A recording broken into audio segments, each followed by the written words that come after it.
આમાં એમ કહ્યું કે ભગવાનના ભક્ત છે તે ચતુર્ધા મુક્તિને ઈચ્છતા નથી, અને ચતુર્ધા મુક્તિને ઈચ્છે તો એને સકામ ભક્ત કહેવાય. પણ ભગવાન કહે છે અમને નિષ્કામ ભક્ત અતિશય પ્રિય છે. સંતો ભક્તો વિચારી જોજો, આપણે બધા નાના હતા અને મંદિરોમાં જતા. મોસ્ટ ઓફ લોકો નાના છોકરા મંદિરમાં જાય, જેની આશાથી જાય, દર્શનની આશાથી ના જાય, પ્રસાદીની આશાથી જાય. મંદિરમાં જશું એટલે પ્રસાદ મળશે, અને દરેક મંદિરમાં સાકરસિંહ કે પ્રસાદ રાખતા હોય છે એ છોકરાને આકર્ષણ કરવા માટે. આ બધા બાલ મંડળો બાંધે છે, ધૂન કરાવે છે, કથા કરાવે છે, એની પાછળ કાંઈ નાની મોટી ચીજો આપતા હોય છે. આ બધી સકામ ભક્તિ જ છે. જનરલી એવું દેખાય છે કે સકામ ભક્તિથી જ નિષ્કામ ભક્તિ પ્રાપ્ત થાય છે. આપણે ઇતિહાસમાં એક ઇતિહાસ છે કે એક નાનું છોકરું હતું, મુસ્લિમ જ્ઞાતિનું હતું. એની માતાએ એને સહેજ સમજણું નહોતું થયું હજી, ત્યારથી જ એને ઈશ્વરની આરાધનામાં રાખેલો. તો ઘણા વર્ષો પહેલાં આ વાત સાંભળેલી છે. એ નમાજ પઢે, છોકરું કે માં મને મિષ્ટાન આપ. છોકરું થોડું ખાવાનું જાણકારી થયું કે મિષ્ટાન આપ. ત્યારે એની મમ્મી ચાદર પાથરી હોય એના નીચે મિષ્ટાનનો ટુકડો મૂકી દે. પછી એને કહે કે તું નમાજ પઢ એટલે અલ્લાહ તને પ્રસાદ આપશે. એટલે છોકરું નમાજ પઢે, બહુ નાની ઉંમર, અને પછી કે જો ચાદર નીચે અલ્લાહ પ્રસાદ મૂકી ગયા છે, ચાદર નીચેથી મિષ્ટાન ખાય. આમ કરતાં કરતાં કરતાં તો ઘણો સમય થાય, છોકરું સમજણું થાય એટલે એને જ્ઞાન તો થાય કે નહીં કે આ કંઈ ભગવાન નથી મૂકવા આવતા, મારી મમ્મી મૂકે છે. છેલ્લે છોકરું 11 વર્ષનું થયું ત્યાં સુધી એની મધરે આ કાળજી રાખી કે છોકરાને જો ભગવાન તરફ વાળવો હોય. આ કઈ ભક્તિ હતી? છોકરું નમાઝ છે નથી પડતું હતું, સકામ ભક્તિથી, પ્રસાદ લેવાની ભાવનાથી આ છોકરું નમાજ પડતું હતું. આમ કરતાં કરતાં 11 વર્ષ થયા. હવે છોકરું 11 વર્ષે થોડું સમજણું થયું. 11-12 વર્ષે પછી એને ખબર પડી કે આ ભગવાન નથી મૂકતા, પણ મારી મમ્મી મિષ્ટાન મૂકે છે. પણ પછી છોકરું રૂઢું થઈ ગયું. એને તો આમાં મજા આવવા લાગી, નમાજ પઢવામાં, ઈશ્વરની આરાધના કરવામાં થોડો આનંદ રહેવા લાગ્યો. એટલે પછી એને મમ્મીને એમ કહ્યું કે મમ્મી હવે મને મિષ્ટાન નથી જોતું, હું તને ધન્યવાદ આપું છું કે આટલા વર્ષો સુધી તે મારી પાછળ સમય વિતાવ્યો અને મને આ સારા સંસ્કાર નાખવા માટે, ઈશ્વર સુધી પહોંચાડવા માટે જે મહેનત કરી તેને બદલે ધન્યવાદ. પણ હવે મને મિષ્ટાન નથી જોતું. સકામમાંથી જ નિષ્કામ થવાય. સકામ તો ન થાવો જોઈએ. એક વૃત્તિ, એક વડવાની આદત તો પડવી જોઈએ ને. આ દનવટ કરવાની આદત જ ન પડે તો દનવટ શું કરે? ઊભા રહે થોરિયાના ડીંડા જેવા. પણ એક ફેરાને આદત પડી જઈ તો એ પછી બધું જ કરશે. એટલે આદત તો સકામ ભક્તથી જ પડે છે. આ છોકરાને 11 વર્ષ સુધી એની માતાએ ધ્યાન રાખ્યું અને નમાજ પઢાવે અને તે મિષ્ટાન ટુકડો મૂક્યો. હવે પછી એની માતાને કહે છે કે માં હવે મને પ્રસાદ નથી જોતો, મિષ્ટાન નથી જોતું, હવે મને તું જે અલ્લાહની નમાજ પઢાવતી હતી એ અલ્લાહ જોઈએ છે, એ ભગવાન જોઈએ છે. હવે મને ભગવાન મેળવી આપ. ત્યારે એની બેને, એની મધરે કહ્યું કે બેટા અનાજ જો ભગવાન મેળવવા હોય તો અહીંયા આ વિષય અભિલાષી જીવનમાં ભગવાન ન મળે. તારે ભગવાન મેળવવા હોય તો જંગલમાં જા, અને જંગલમાં જઈને સૂકા પાંદડા, લીલા પાંદડા ખાઈને તો ઈશ્વરની આરાધના કર, તો તને ભગવાન મળશે. પછી ઘણા વર્ષો સુધી, લગભગ 2 થી 3 વર્ષ સુધી જંગલમાં ગયો અને ભગવાનની આરાધના કરી, પણ ભગવાનનું દર્શન થયું નહીં. ફરી પાછો એની મધરને મળ્યો કે મમ્મી હું આટલા વર્ષ સુધી ભગવાનનું ચિંતન કર્યું, ધ્યાન કર્યું, મને ભગવાન મળ્યા નહીં. તો શું કરતો હતો? નીલા સૂકા પત્તા મળે એ ખાઈને ભગવાનનું આરાધના કરતો. જ્યાં સુધી તારી ખાવામાં રુચિ છે ત્યાં સુધી ભગવાન નહીં મળે. પાણી ઉપર રહેવાનું. હવે પાણી ઉપર તો ક્યાં સુધી રહે? એ પાણી ઉપર રહેવા લાગ્યો. મહિનો રહ્યો પણ ભગવાન મળ્યાની શાન ન થાય. નદરને કહ્યું કે મમ્મી હવે મને ભગવાન મળ્યા નથી, હવે હું પાણી ઉપર રહું છું. તો કંઈ પાણીથી પણ નહીં થાય. ભગવાનને મેળવવા હોય તો એક લાકડાનો રોટલો બનાવી આપ્યો અને લાકડાનો રોટલો પેટે બંધાવ્યો, અને જ્યારે તને ખાવાની ઈચ્છા થાય ત્યારે તું તારા મનને સમજાવજે કે રોટલો તો પેટે બાંધેલો છે, બારેથી શુક્રા શોધે છે. આવી રીતે 15 દિવસ ધ્યાન કર્યું, ભગવાન મળ્યા નહીં. પછી છેલ્લે એને એમ થયું કે હવે મારું શરીર નહીં રહે, પણ શરીર મળતા પહેલાં મને ઈશ્વર આરાધના કરવી જરૂર છે, ઈશ્વર મેળવવો જરૂર છે. પછી શરીરને પડતું મૂકી દીધું કે જે થાય તે થાય. પછી તો એમ કહેવાય છે કે એને કેટલાક જીવજંતુઓ કરવા લાગ્યા, કારણ કે એને શરીર ખાવા લાગ્યું. ત્યારે છેલ્લે બોલ્યો કે કૌવા સબ તન ખાઈએ, ચૂન કર ખાઈએ. મારું શરીર આખું ખાઈ જજો, ચૂનીને ખાઈ જજો, પણ હું દઉં નયન મત ખાઈએ, પીયું દર્શન કી આસ. હજી મારે ભગવાનના દર્શન થયા નથી ત્યાં સુધી મારી આંખ બચાવી દેજો. જો તમે આંખ ખાઈ જશો તો મને ભગવાનનું દર્શન ન થાય. આટલી જ્યારે આરાધના કરી ત્યારે એને ભગવાને દર્શન આપીને કહ્યું કે તારે બધા નિયમ પૂરા થઈ ગયા, તે જે તારી સાધના કરી એ સાધના પરિપૂર્ણ થઈ. તો એ સાધના શી નથી કરી? સકામ ભાવથી કરી, નિષ્કામ ભાવથી નથી કરી. સકામ ભાવમાંથી નિષ્કામ ભાવમાં જવાય. આપણે કોઈ પણ સત્સંગી આપણી પાસે આવે છે ત્યારે પહેલાં એમ કહેશે કે સ્વામી મને આમ થાય છે, તેમ થાય છે, દયા કરો. અને પછી તમે એને સારી રીતે રાગે પાડી દો કે તમે એને કહો, આપણા સંતોનું નિયમ છે, તમે એને એટલું કહો કે તું આટલા પાઠ કરજે, આટલી માળા કરજે, આટલા અધ્યયન કરજે, એટલે ભગવાન તારી રક્ષા કરશે. જા. એટલે પહેલે તો આવ્યો તો સકામ ભાવથી જ આવ્યો છે, નિષ્કામ ભાવથી તમારી પાસે નથી આવ્યો. પણ પછી તમારી ભક્તિ કરતાં કરતાં મેં ઘણાએ જોયા છે, છેલ્લે એમ કહે છે સ્વામીજી કંઈ જોતું નથી, ભગવાન રાજી કેમ થાય એ મને બતાવો, બસ હું ભજન કર્યા કરું. આ લોકનું બધું મળી ગયું અને ક્યાં સુધી મળશે? હવે એ નિષ્કામથી સકામમાં ચાલે. એક સંત ફરીદ થઈ ગયા. સંત ફરીદ ફરતા ફરતા કોઈ ગામમાં ગયા, ત્યાં મુસ્લિમની વસ્તી હશે. સંત ફરીદ સૂફી સંત છે, બહુ સારા સંત હતા, જેનો ઉલ્લેખ નિષ્કુળાન સમયે નિષ્કુળાન કાવ્યમાં 2-3 જગ્યાએ કર્યો છે સંત ફરીદનો. એ ફરતા કોઈ ગામમાં ગયા તો ગામની વસ્તીએ કહ્યું કે બાપજી મદ્રેસા કરી દો, અમે તો ગરીબ માણસ છીએ, અમારાથી કંઈ મદ્રેસા બંધાય એવું નથી, એટલે આપ મને મદ્રેસા બંધાવી આપો, અમને કરી આપો. સંત ફરીદ કે સારું. હવે સંત ફરીદને વિચાર આવ્યો કે મદ્રેસા એટલે એના મુસ્લિમ છોકરાને ભણાવવાની સ્કૂલ. એને વિચાર આવ્યો કે હવે હું આ કંઈ કમાવા જતો નથી કે હું કંઈ આને મદ્રેસા બનાવી આપું, પણ અકબર મારો શિષ્ય છે, અને જે માગવાનું થાય, જો આ જગતમાં તમે એટલું ધ્યાન રાખજો, લોકોની પાસેથી 5,000 રૂપિયા લીધા એ જીવશો ત્યાંથી સંભળાવશે, ત્યાં સુધી સંભળાવશે કે એક દિવસ અત્યારે બહુ પટલાઈ ઠોકે છે, બળાઈ ફાંકે છે, એક દિવસ 5,000 રૂપિયા મેં આપેલા હતા, ત્યારે ઠેકાણું પડ્યું. અને ગરીબ પરિસ્થિતિ હોય અને તમે રોટલો એક જ વાર કરાવ્યો છે, મારે ઘરે આવીને રોટલો ખાતો હતો ત્યારે તો જીવતો હતો, લોકો નહીં છોડે. ભગવાનની પાસેથી માગશો તો ભગવાન નહીં બોલે, પછી જીવની પાસેથી માગશો તો જીવ તો હતરવાના કરશે.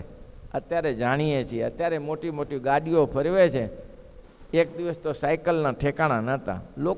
લોકોને શું લેવા દેવા, એને તો ગમે તે બોલવું. અને આ સમાજમાં એટલું ધ્યાન રાખજો કે માણસને કોઈના સદગુણો જોવા એમાં તો ઘણો ઉપદ્રવ થાય છે. સદગુણો ન જોઈ શકે, દુર્ગુણો તરત જોઈ શકે.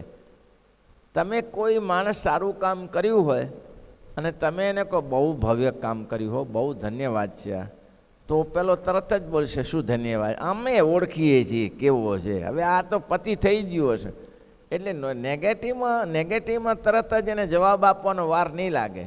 એમાં પોઝિટિવ બની જશે, બાકી પોઝિટિવમાં પોઝિટિવ નથી બનતા લોકો. આ લોકોનો માનસિક સ્વભાવ છે, માનવીનો આ સ્વભાવ છે કે ઊંધું જ વિચારે અને કેમ કોઈને પાછો પાડવો એના સિવાય માણસ માત્રને કંઈ બીજું આવડતું નથી, આટલું જ આવડે છે. એટલે સંત ફરીદ છે ને વિચાર થયો મારો શિષ્ય અકબર છે, અકબરને જ કહી દઉં કે બંધાવી આપશે મંદિર અથવા પૈસા આપશે. અકબરના દરબારમાં ગયા. સંત ફરીદને કોઈ રોકી ન શકે, કારણ કે એની આધ્યાત્મિક દ્રષ્ટિ ઘણી ઊંચી હતી, સૌ સમજતા હતા. સંત ફરીદ બહુ ઈશ્વરના ફિયાસ્તા છે. એટલે સંત ફરીદ ફરતા ફરતા અકબરના દરબારમાં ગયા. હવે અકબરના દરબારમાં ગયા એ જ સમયે અકબર નમાજ પડતો હતો. જે સમયે અકબરના દરબારમાં ગયા તે સમયે અકબર નમાજ પડતા હતા. નમાજ પડતા પડતા નમાજ પૂરી થઈ એટલે ઈશ્વરની પાસે એને માંગણી કરી, હે પ્રભુ, હે અલ્લાહ, પરવરદિગાર અલ્લાહ, મારા રાજ્યનો બહુ જ વિસ્તાર કરજે, મારા ધન ભંડારા ભરી આપજે, મારો વિસ્તાર દિન પ્રતિદિન ઐશ્વર્યનો થાય. આ પ્રાર્થના કરી. એટલે સંત ફરીદ કે હું આની પાસે કેમ આવ્યો? આ જ ભિખારી છે, આ જ ભિખારી છે, એ માગે છે અને હું એની પાસે માગવા આવ્યો. ભિખારી રોટલા ભેગા કર્યા એમાં તમારે શું લેવાનું? એ સંત ફરીદ કે આને જ પૂરું થતું નથી, આજ હજી ઈશ્વરની પાસે પ્રાર્થના કરે છે કે પ્રભુ મને આપજો, તો મારે આની પાસે શું કરવા માટે રહેવું જોઈએ? એટલે સંત ફરીદ ત્યાંથી ચાલતા થઈ ગયા. હવે સંત ફરીદને જવું, નિષ્કુળાન સ્વામી આવા પુરુષના મનસૂરનો ઇતિહાસમાં ઉલ્લેખ કર્યો છે, પોતાના મુસ્લિમ ભક્તો જ છે. મનસૂર થઈ ગયા ઇતિહાસમાં, એનો પણ નિષ્કુળાન સ્વામીએ એનો નોંધ કરી છે. સંત ફરીદની પણ નોંધ કરી છે કે આવા મોટા પુરુષો મુસ્લિમ ધર્મમાં થઈ ગયા. એટલે ત્યાંથી સંત ફરીદ પાછા ફર્યા કે અહીં કંઈ માગવા જેવું નથી. હવે નમાજ પૂરી થવી અને અકબરને ઊભું થવું પ્રાર્થના કરીને, ત્યાં તો ગુરુ મહારાજને જોયા. એટલે કે આ કે કારણથી પાછા વાલા ગયા ગુરુજી? કંઈ મારી પાસે કંઈ લેવા આવ્યા હતા, કંઈ અપેક્ષાથી આવ્યા હતા, ચાલ્યા કેમ ગયા? એટલે કંઈ ખબર ન પડી એટલે પાછળ દોડ્યા, પગ પકડ્યા, ગુરુ મહારાજ, ગુરુ મહારાજ, શું મારી ભૂલ થઈ? તમે મને મળ્યા સિવાય ચાલે? તો તારી ભૂલ નથી, મારી ભૂલ થઈ. તારી ભૂલ નથી થઈ પણ મારી ભૂલ થઈ છે. શું ગુરુદેવ? તો કે મને એમ હતું એક જગ્યાએ મદ્રેસા બનાવવાનું મને ગરીબ વસ્તીએ કહ્યું હતું, એટલે મને એમ થયું કે મારો તો શિષ્ય અકબર છે, તો અકબર બનાવી આપશે, પૈસા આપશે તો હું બનાવી દઈશ. પણ હું તારી પાસે આવ્યો ત્યારે મને ખબર પડી કે તું જ સ્વયં ભિખારી છો, તો મને શું હું તારી પાસે ભીખ માગું? તું માગી ખાય છે, તને હજી રાજ્યનો વિસ્તાર કરવો છે, તને હજી સંતોષ નથી, તને ધનભંડાર મોટો કરવો છે, તને ઐશ્વર્ય જોઈએ છે, તો તારી પાસે હું શું માગું? તું ઈશ્વરની પાસે માગે ને વાયા મીડિયા તને શુક્ર બને. તું જેની પાસે માગે છે હું નથી માગી શકતો, તું જેની પાસે હાથ લંબાવીને માગે છે એની પાસે હું નથી માગી શકતો, હું ડાયરેક્ટ જ ન માગું, તારી પાસે શુક્ર આવું? ત્યારે સંત ફરીદે એમ કહ્યું કે માગો તો ઈશ્વરની પાસે માગો. બીજી બાબત, કોઈની પાસેથી માગશો તો નીચું જોવું પડશે, નીચું જોવું પડશે તમારે. કેમ? લીધા પછી તમને એની આનંદ નહીં આવે, આપ્યા પછી એનો આનંદ આવશે, લીધા પછી આનંદ ના આવે. તેમ કોઈને આપતા શીખો, પણ કોઈને લઈને રાજી થાઓ નહીં. કોઈની સંપત્તિ લઈને તમે રાજી ક્યારે નહીં થશો. ભલે મહારાજ કે સકામ ભક્ત થાય, તો સકામ ભક્ત બધા દુનિયા આખી સકામ જ છે. મન તો કોઈ હવે એવો નિષ્કામ દેખાતો નથી. કોઈક જ એક બે પુરુષ આખી જિંદગીમાં મળ્યા હશે કે સ્વામીજી મહારાજનું ભજન કેમ થાય, મહારાજની કથા વાર્તા કેમ થાય, મહારાજમાં અખંડ વૃત્તિ રહે, એવું મને બતાવો. એવું તો કોઈ મળ્યું નથી. બધાએ જે આવે લોચા લઈને જ આવે આપણી પાસે. બાપજી આ ઉપાધિ છે, છોકરાની ઉપાધિ છે, પત્નીની ઉપાધિ છે, ઘરે મધર ફાધરની ઉપાધિ છે, આ લોચા લઈને જ બધા આવે. હવે એમાં તમે શું માગો? તમે માગો કંઈ ને કંઈ ઉપાધિ છે. આજના આધુનિક યુગમાં હમણાં 2 દિવસ પહેલાં જ મેં એક કાંઈ મોબાઈલ ખોલ્યો તો મને બહુ આદત નથી, પણ ખોલતાની સાથે એક દૃશ્ય આવ્યું. તે દૃશ્ય એવું હતું કે એક છોકરીએ એના બાપને કોલર પકડીને કહ્યું કે મારી કંપનીમાં તું આવ્યો જ કેમ? તો તું અહીંયા આવીશ, મારે શું મોઢું બતાવું? આવા લગર વગર પિતાની દીકરી છો, એવું મોઢું બતાવું? હવે એને મોટી નથી કરી, મોટી કરી છે ને એને લગર વગર. હવે એમાંય પાછું છોકરી એને કીધું નીકળી જા પાછા. ટિફિન છોડીને ડબ્બો રહી ગયો. એટલે બોલો પાછો એમથી મારી દીકરીનો ડબ્બો રહી ગયો. એટલે સિક્યુરિટીને કીધું કે મારી દીકરીને નાસ્તાનો ડબ્બો આપી દેજે. એટલું કહ્યું ને ત્યાં તો છોકરી સાંભળી પાછી આવી કે તને એકવાર કહ્યું ભાન છે કે નહીં? તારામાં મીઠું છે કે નહીં? આ સમાજ શું વિચારશે કે આની છોકરી છે, આની આ છોકરી છે? આ લબાડ માણસની મારું નાક કપાવે છે એમ કરીને હાથ પકડીને નાખ્યો રિક્ષામાં. એને બાપ રિક્ષા લઈને આવ્યો, નીકળી ગયો. આ કંપનીની માલિક સ્ત્રીએ જાણ્યું કે બાપને આવી રીતે હળધૂત કરે છે. આ છોકરી એના બાપને હળધૂત કરે છે. છોકરીને બોલાવીને કહ્યું, એ તમારા બાપા છે? તો કે હા. તમને આ શોભે છે? તમારા માટે આ યોગ્ય છે? તમારા બાપે તને મોટી નથી કરી? તને ભણાવી નથી? તને ચાલતા શીખવાડ્યું નથી? આવું તારા પપ્પાનું અપમાન દુનિયામાં તારા જેવું કોઈ કરનાર નહીં મળી શકે. અને સાંભળી લે, તું તારા બાપાનું એક દિવસ હિત નથી ઈચ્છતી તો મારી કંપનીનું શું હિત ઈચ્છીશ તું? તારા બાપાનું હિત નથી ઈચ્છતી, તારા જનેતાનું હિત નથી ઈચ્છતી તો મારી કંપનીનું શું? તારા જેવીને હું નોકર રાખું તો મારી કંપની બરબાદ થાય, નીકળી જાય ત્યાં. તો આવા દૃશ્ય બને જ છે. આ સમાજ છે, સમાજમાં તો હવે કંઈક ઉપાધિઓ છે, પણ માણસ એને હવે એનો સ્વાર્થ હતો કે હું હારી દેખાવું છું. એને બાપને પડતો મૂક્યો. જેને બાપે જનેતાએ જન્મ આપ્યો એની માટે રોડીને થાકી ગયો હશે, એને પડતો મૂક્યો. એટલે આ જગતમાં મોસ્ટ ઓફ સકામ ભાવના જ છે. મહારાજે કીધું સાલોક્ય સાષ્ટી સારૂપ્ય કતુપમાં મુક્તિના જ્ઞાનથી એ ઈચ્છે નહીં, પણ મહારાજ કે સકામમાંથી નિષ્કામ જવાય. સકામ હો કોઈ પણ આ દુનિયામાં હું તો જોતો નથી કે કોઈ ભાગ્ય જેવો મળી જશો હોતો હોય કે નિષ્કામ હોય. લગભગ ને હું સકામ જોઉં છું. સકામ જ ભાવના લગભગ લોકોની હોય છે. અને સકામમાંથી જ લોકો નિષ્કામ પણ થયા છે. સકામમાંથી સકામ ઉપાસના કરતાં કરતાં નિષ્કામ બી થયા છે ભક્તજનો. છેલ્લે એમ થઈ જાય જેમ પેલા મુસ્લિમ બાળને એમ થઈ ગયું કે હવે મને ભગવાન જોઈએ છે, હવે મને મિષ્ટાનની જરૂર નથી. તેમ આમાંથી જ માણસ નિવૃત્તિ પામે. આમ કરતાં કરતાં એમ થઈ જાય કે હવે આ નહીં, આ સાચું છે. મહારાજે કીધું ને વચનામૃતમાં કે કોઈની પાસેથી કોડી હોય અને રૂપિયો આવે તો કોડી ફેંકી દે, રૂપિયાની પાછળ 100 રૂપિયા આવે તો રૂપિયો ફેંકી દે. એને કે રૂપિયો ફેંકી દે, 100 રૂપિયા બધું ફેંકી દે, બરાબર? પછી એ 100 રૂપિયાની જગ્યાએ 1000 રૂપિયાનું કોઈ બંડલ આવે તો 100 રૂપિયા સોંકી દે, કારણ કે એમાં પહેલાં માલ વધારે બનાવ્યો છે, એટલે એ ફેંકી દે છે. એમ કરતાં 1000 રૂપિયા કરતાં કોઈ સોનાનું કોઈ સિક્કો આપે તો એ 1000 રૂપિયાને ફેંકી દે, એને ખબર છે આમાં મૂલ્ય છે. એમ કરતાં કોઈ સારો નંગ આપે લાખો રૂપિયાનો તો એને પણ ફેંકી દે. કેમ? એને ઉત્તર ચડતો માલ સમજાણો છે કે આમ. તેમ મહારાજ કે અક્ષરધામનો જેને માલ સમજાય કે આ લોકની સંપત્તિમાં આ લાભ છે, અહીંથી ઇન્દ્રના લોકમાં આ સ્વર્ગમાં આ લાભ છે, બદ્રિકાશ્રમમાં આ લાભ છે, અને એના કરતાં મહારાજ કે ગોલોક અને વૈકુંઠમાં આ લાભ છે, અને અક્ષરધામમાં તો લાભાનું લાભ જ છે. એની દ્રષ્ટિ જો ત્યાં પહોંચી જાય તો મહારાજ કે સકામ ભાવના એની પૂરી થઈ જાય અને નિષ્કામ ભાવના ચાલુ થઈ જાય. હવે અમે લોકો એ જ છીએ કે આ બધું કરવાનું છે, ત્યાં કરનારા કરે છે. કરવાનું શું? આરાધના, ઈશ્વર આરાધના કરી લો. હવે બીજી ઝંઝટમાં પડવું એ હિતાવો નથી. કરવું પડે તો કરીએ, ભેગા જઈએ, પણ નક્કી કરી લેવાનું કે મારે તે સકામ ભાવના. પહેલી તો આપણે ગુરુકુળ બનાવીને આ કરીને તે કરીને એના માટે જ બધું ઊભું કરેલું, પણ પછી સમય જતાં માણસને એમ થાય કે આ મહત્ત્વનું નથી, પણ મહત્ત્વનું તો મહારાજનું આરાધન છે, ભગવાન સ્વામિનારાયણની ભક્તિ છે. એ જ બ્રહ્મોલ સુધી પહોંચાડે, અક્ષરધામ સુધી પહોંચાડે. માટે એ કરી લેવા જેવું છે.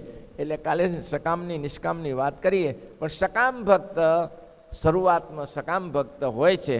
દરેક જીવ સકામ ભક્ત કોઈક જ એવો હશે કે જે નિષ્કામથી ભક્તિ કરતો હશે તો પૂર્વજન્મનું સંસ્કાર જેને ભારે હોય એ કરી શકે, બાકી ન થઈ શકે. શ્રીપતિમ શ્રીધરમ